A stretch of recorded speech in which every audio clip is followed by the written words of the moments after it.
Hi കൂട്ടുകാരെ, ഞാൻ വീണ്ടും വന്നിട്ടു. അപ്പം നമുക്ക് മസാല ദോശയ്ക്ക് ഒരു കറി ഉണ്ടാക്കാമെന്ന് വെച്ചിട്ടാണ്.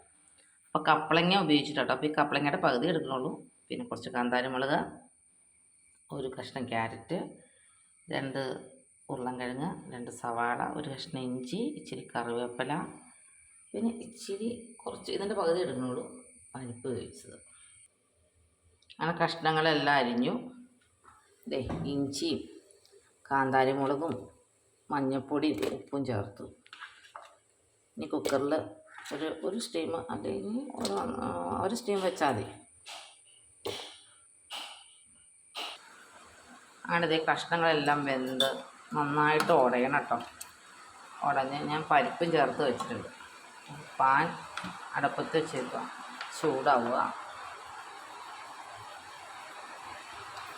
ഇതിനകത്ത് മെയിനായിട്ട് തന്നെ ഇൻഗ്രീഡിയൻസ് എന്ന് പറഞ്ഞിട്ടുണ്ടെങ്കിൽ ഉലുവ കേട്ടോ.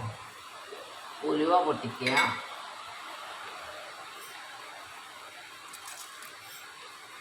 ഉലുവ കുറച്ച് ഉലുവ വേണം. ഉലുവയാണ് ഇതിൻ്റെ ഈ മസാല കറിയുടെ ഏറ്റവും ടേസ്റ്റ് വരുന്നത്. ഉലുവയും കടുകും പൊട്ടിക്കുക.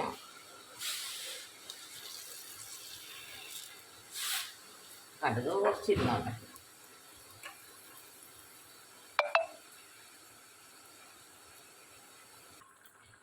ഇത് അങ്ങനെ കറി തിളച്ച് നല്ല കൊഴുകൊഴുന്ന് വരുന്നുണ്ട്. ലാസ്റ്റ് ഞാൻ എന്നാ ചെയ്യുന്നത്, ഒരു ഇത്തിരി തേങ്ങാപ്പാലും കൂടെ ചേർക്കും.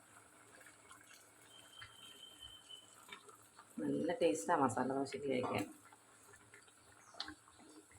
ഇത് മസാല ദോശ ഇവിടെ ഇരുന്ന് ഞാൻ നെയ്യും വെളിച്ചെണ്ണയും കൂടെ മിക്സ് ചെയ്തിട്ടാട്ടോ അതിൻ്റെ മുകളിൽ ഒഴിക്കണം. മസാല ദോശ റെഡി ആയിക്കൊണ്ട്. അപ്പോൾ എൻ്റെ കറി റെഡി. അപ്പോൾ ഓക്കെ, ടാറ്റ.